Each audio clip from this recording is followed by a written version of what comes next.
Hello students, मेरा नाम है उमर शान और आप देख रहे हैं मेरा यूट्यूब चैनल। आज आपके सामने मैं नया चैप्टर स्टार्ट करने वाला हूँ। Class inter Sindh board of chapter number 6 integration. Basically अब हम अच्छे अच्छे चैप्टर्स की तरफ मूव कर रहे हैं। जो पीछे पढ़े हमने वो काफ़ी ज़्यादा इजी चैप्टर्स थे और आगे भी इजी ही हैं, लेकिन थोड़े सिनेरियोज चेंज होते जाएंगे। अब बात करते हैं कि हमने डिफरेंशिएशन पढ़ा, हायर ऑर्डर डेरिवेटिव्स पढ़ा, वेक्टर डेरिवेटिव्स पढ़ा। इन सब का मतलब जो डेरिवेटिव जो पार्ट था, इसका रिवर्स प्रोसेस अगर कर दिया जाए तो that is to be called the integration या इंटीग्रल। ठीक है, तो आइए बात करते हैं कि इंटीग्रेशन क्या होता है बेटा। इसको हम एक तो नाम देते हैं बेटा एंटी डेरिवेटिव का। क्या देते हैं बेटा? एंटी डेरिवेटिव हम इसको कहते हैं। ठीक है, एंटी डेरिवेटिव भी इसको कहा जाता है, इंटीग्रेशन भी इसको कहा जाता है, और इसको हम अपना बात जगह पर हम इसको प्रिमिटिव भी कहते हैं। क्या कहते हैं बेटा? प्रिमिटिव भी कहा जाता है। ठीक है, तो ये वाला नाम आपको ज्यादातर देखने को मिलेगा नहीं, तो ज्यादा घबराने वाली बात नहीं है। तो आप इसको क्या बोलो? Anti derivative. और मैं इसको एक और बात भी बोल सकता हूँ, द रिवर्स। क्या बोल सकता हूँ? द रिवर्स प्रोसेस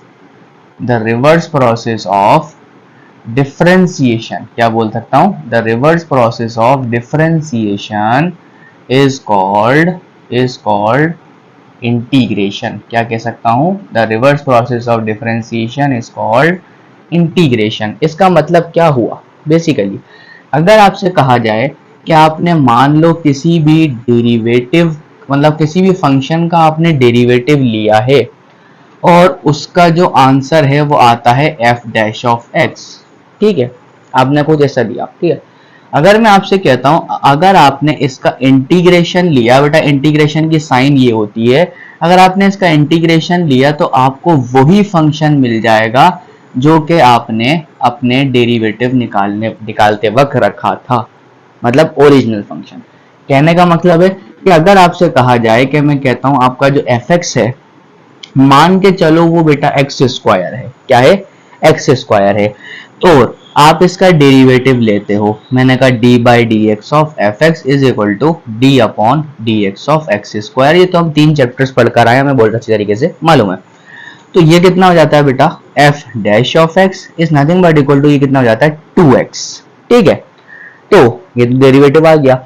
अगर मैं इसी आंसर वाले पोर्शन का इंटीग्रेशन कर दूं with respect to the variable, जो भी वेरिएबल होगा उसके रिस्पेक्ट में करना होता है, तो बेटा ये मेरा जो एफ एक्स है वो दोबारा वैसे ही आ जाएगा, और जिस फंक्शन को इंटीग्रेट डेरिवेट किया था वही फंक्शन दोबारा आ जाएगा बेटा। और एक यहाँ पर कांस्टेंट का इस्तेमाल किया जाता है, इसके बारे में मैं आपसे बात करता हूँ थोड़ी देर में। अब देखो, कहने का मतलब ये है कि अगर यहाँ पर c ना होता तो ये जो मेरा एफ एक्स था उसका डेरिवेटिव लेने पर क्या आया? 2x आया। उसी को इंटीग्रेट करने पर क्या आया? ये आया। तो इसका मतलब क्या हुआ कि डेरिवेटिव को दोबारा उसके फंक्शन तक ले जाने के लिए किस चीज का इस्तेमाल किया जाता है बेटा? इंटीग्रेशन का। और इसकी काफी ज्यादा एप्लीकेशंस होती हैं। अब मैं आपसे बात कर रहा था कि यहाँ पर एक कांस्टेंट का इस्तेमाल किया जाता है, तो बेटा इसको कहते हैं हम आर्बिट्री कांस्टेंट। क्या कहते हैं बेटा? ये एक आम सा कांस्टेंट होता है और ये डिपेंड करता है ये डिपेंड करता है किसके ऊपर बेटा? कंडीशंस के ऊपर। और यहाँ पे जब आप कंडीशंस में आपको एक और चैप्टर के अंदर पढ़ाऊंगा, फटाफट से लिखो।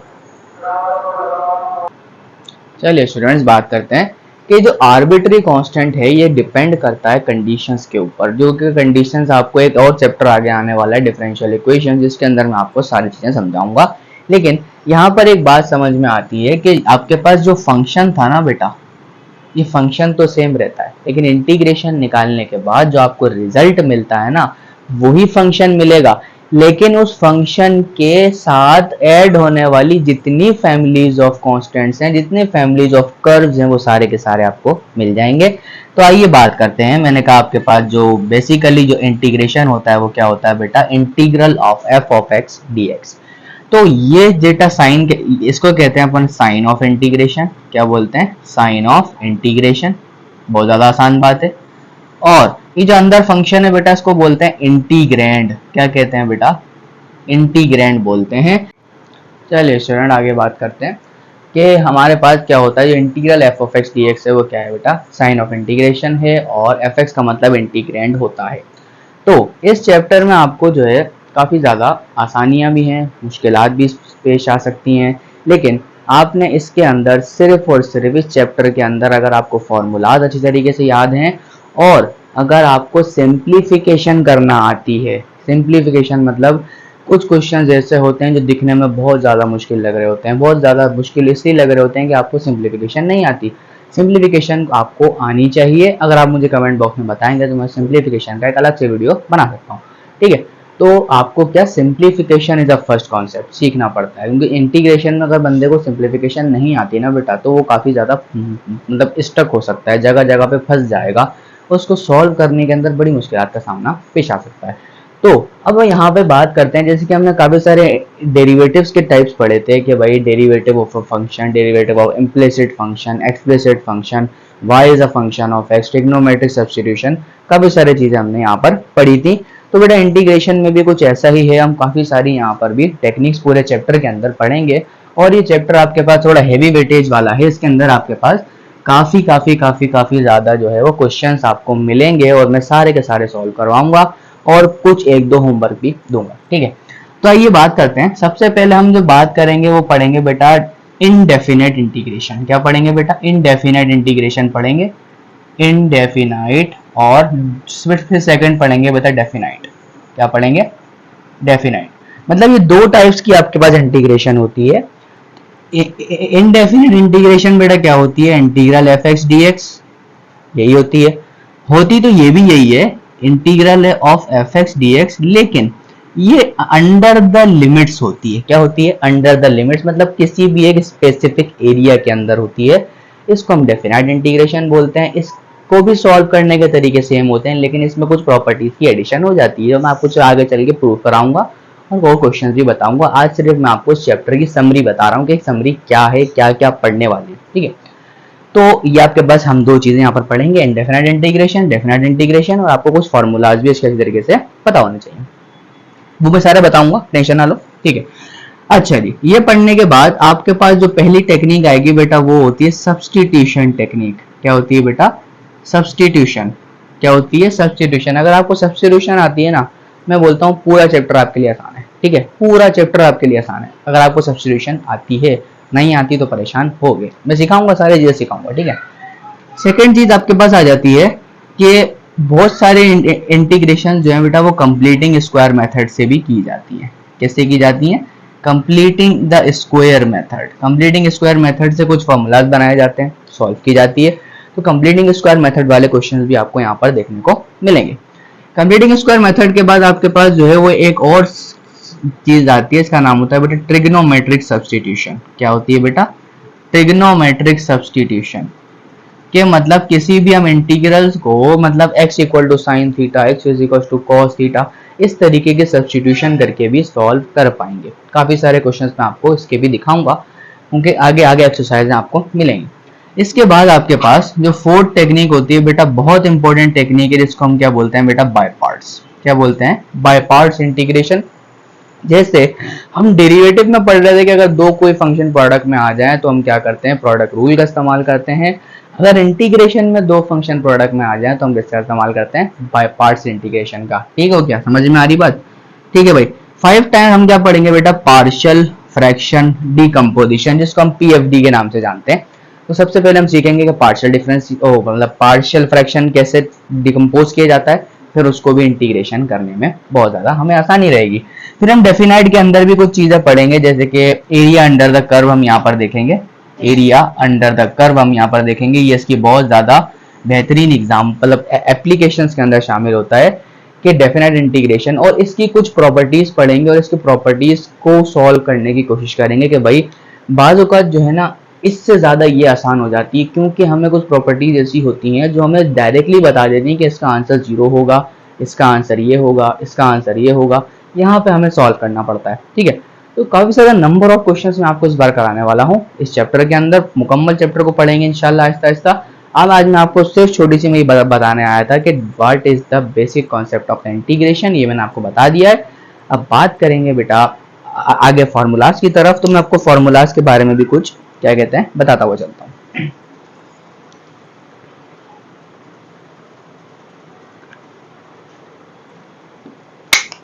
आइए बात करते हैं कुछ फॉर्मूलाज के ऊपर। ये कुछ चीजें हैं जो हम सीखने वाले हैं आहिस्ता आहिस्ता आगे चल के, और इंटीग्रेशन मैंने आपको समझा दिया क्या होती है। तो सबसे पहले अगर हम यहाँ बात करें बेटा, आपके पास एक सिंपल सा फॉर्मूला है बेटा, x की पावर n dx। क्योंकि बेटा इंटीग्रेशन में हम इससे पहले हमने डेरिवेटिव पढ़ा था। डेरिवेटिव में क्या पढ़ा था कि भाई डेरिवेटिव ऑफ x की पावर n बेटा कितना था, n x की power n minus one, power नीचे पावर में से एक कम, ये पढ़ते आ रहे थे। अब जब इंटीग्रेशन करोगे ना बेटा, तो क्या होगा, x की पावर n प्लस वन, यही चीज नीचे लिखोगे और एक कांस्टेंट आपने हमेशा ऐड करना है, और कांस्टेंट हमेशा विदाउट लिमिट की इंटीग्रेशन के अंदर लगाया जाता है। अगर इंटीग्रेशन में लिमिट्स होंगी तो कांस्टेंट नहीं लगाया जाएगा, ठीक है। तो अगर आपके पास x की पावर n कोई सी भी आती है तो आपके इंटीग्रेशन का रिजल्ट ये आना है, आपको याद होना चाहिए, ठीक है। अगर आपके पास जो है वो मान लो 1 ओवर x की इंटीग्रेशन आपसे कोई पूछता है, तो आप क्या बोलोगे बेटा, log x प्लस सी। क्यों? क्योंकि बेटा log x का डेरिवेटिव कितना होता था, 1 अपॉन x, तो इंटीग्रेशन क्या होगी, ऑब्वियसली सी बात है log x। तो मतलब एक दूसरे के उल्टे प्रोसीजर्स हैं, तो ज्यादा परेशान होने वाली बात नहीं। सेम तरीके से अगर मैं बोलूं बेटा e पावर x की इंटीग्रेशन क्या होती है बेटा, इसके ऊपर कोई फर्क नहीं पड़ता, चाहे डेरिवेटिव लो चाहे इंटीग्रेशन लो, कोई फर्क नहीं पड़ता, ठीक है। अच्छा, a पावर x की इंटीग्रेशन क्या होती है, अगर आपको पता है भाई a power x ln a derivative में आगे आता है, लेकिन इसके अंदर कहाँ आता है, नीचे आता है। इसके अंदर कहाँ आता है, नीचे आता है। इसी तरीके से अगर मैं बात करूं आपसे बेटा sin x की इंटीग्रेशन क्या होती है, आप बोलोगे बेटा माइनस कॉस एक्स प्लस सी, डेरिवेटिव क्या होता है, पॉजिटिव कॉस एक्स, ठीक है। अगर यहाँ पे आपसे बोला जाए बेटा cos x dx की इंटीग्रेशन क्या होती है, आप बोलोगे sir positive sin x plus C. ये आपको बातें याद होनी चाहिए। इस तरीके से जो है अगर आप जो है वो टेंजेंट x की इंटीग्रेशन लेते हो तो कितना आता है बेटा, टेंजेंट x की इंटीग्रेशन क्या आता है बेटा, logarithm of secant x plus C, log of sec x plus C आता है। ये आपको याद होना चाहिए, और मैं कुछ चीजें आपको आगे चल के ड्राइव भी करवाऊंगा, लेकिन फॉर्मूला अगर आपको याद है ना, बहुत ज्यादा आसानी से चैप्टर को आप सॉल्व कर पाओगे, ठीक है। तो टेंजेंट के बाद आंसर बेटा फॉर्मूला होता है कॉट एक्स की इंटीग्रेशन क्या होनी चाहिए बेटा, वो होती है बेटा माइनस का ln साइन एक्स होती है, क्या होती है, माइनस का ln साइन एक्स प्लस सी होती है। उम्मीद करता हूँ ये आपको सारी चीजें समझ में आ भी रही होंगी, ठीक है। इसके बाद कॉट एक्स के बाद आपके पास इंटीग्रेशन हो जाती है बेटा सीकेंट एक्स की, जो कि एक बहुत अच्छी इंटीग्रेशन है। सीकेंट एक्स की इंटीग्रेशन होती है बेटा log of secant x positive tangent x positive C. और इसी तरीके से आपके पास बेटा कोसेक एक्स की इंटीग्रेशन कितनी होती है, ये होती है बेटा माइनस का ln cosec x plus cot x positive C. तो इस तरीके से आपके पास कुछ फार्मूलाज हैं, मैं सबको ड्राइव भी करवाऊंगा, मैं आपको बार बार कहता हुआ चल रहा हूँ।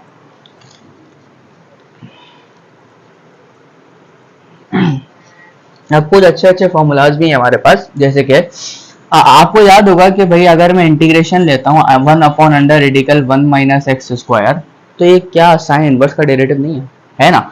तो मैं इस 1 की जगह जनरलाइज टर्म लिखता हूँ ए स्क्वायर, ठीक है।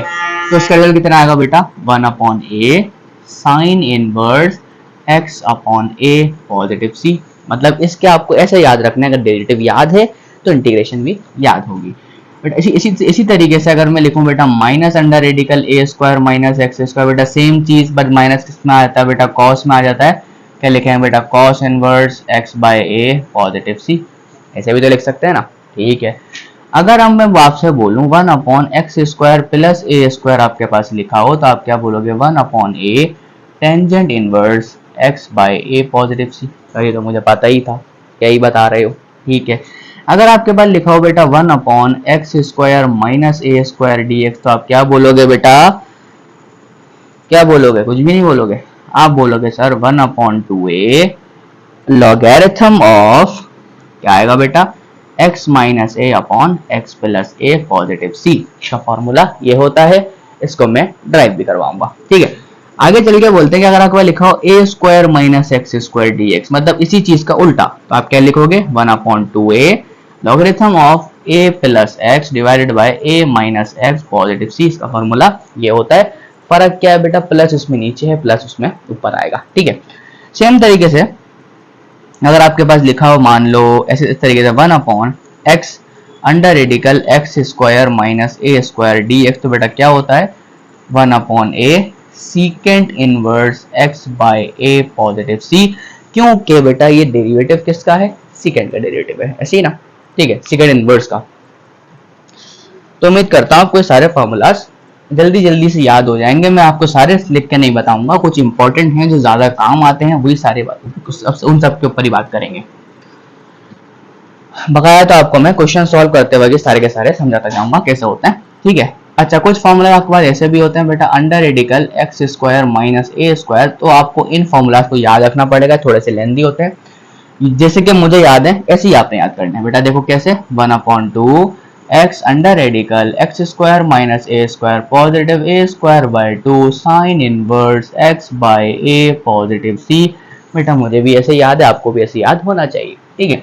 सेम तरीके से बेटा अगर यही फॉर्मूला आपके पास x square plus a square के अंदर आ जाएगा तो आप क्या बोलोगे, 1/2 x under radical x square minus a square and positive a square by 2 logarithm of x plus under radical x square positive a square positive C. तो that will be the formula. उम्मीद करता हूँ समझ आ रहा है, ठीक है। इसी तरीके से अगर आपके पास यही दोनों चीजें under radical x square minus a square कुछ इस तरीके से आ जाती हैं तो क्या करोगे। तो ये बेसिकली फॉर्मूलाज वाली चीजें ही हैं। तो इसका इंटीग्रेशन होगा बेटा ln x plus under radical x square minus a square positive C. और अगर यहाँ प्लस आ जाए तो सेम फॉर्मूला प्लस में भी लिखा जाता है, ठीक है। तो काफी सारी चीजें आपको यहाँ पर समझा दी गई हैं। तो ये फॉर्मूला आपको अच्छी तरीके से याद होने चाहिए, ठीक है। अच्छा जी, आगे बात करते हैं कि और क्या हो सकता है। अच्छा, इंटीग्रेशन आपको बताता चलूंगा, लीनियर ऑपरेटर होता है। क्या होता है, लीनियर ऑपरेटर होता है। अगर मैं कहता हूँ आपसे अगर fx लिखा हुआ है प्लस का gx लिखा हुआ है dx लिखा हुआ है तो आप इसको ऐसे लिख सकते हो fx dx and positive integral gx dx। तो बेटा आपसे कोई भी MCQs में भी ये बात आपसे पूछ सकता है, बेटा इंटीग्रेशन इज अ डैश। तो बेटा लीनियर ऑपरेटर, इंटीग्रेशन क्या है, एक लीनियर ऑपरेटर होता है। उम्मीद करता हूँ आपके फॉर्मूलाज भी जितने मैंने लिखवाए हैं ये वो फॉर्मूलाज लिखवाए हैं जो कि आपको याद करना जरूरी है। बाकी और भी होते हैं जो कि आपको मैं नहीं लिखवा रहा, क्योंकि मैं आपको उन सब की डेरिवेशंस करवाऊंगा ताकि आपको वहां समझ में इस तरीके से आ जाएंगे। तो उम्मीद करता हूँ आपको आज इंटीग्रेशन का लेक्चर बहुत अच्छे तरीके से समझ में आ गया होगा। तो फिर हाफिज़, मिलता हूँ आपके साथ नेक्स्ट लेक्चर में ताकि आपको 6.1 भी स्टार्ट कर पाऊँ। और उम्मीद करता हूँ आपको आज का लेक्चर पसंद आया होगा। तो फिर हाफिज़, बाय।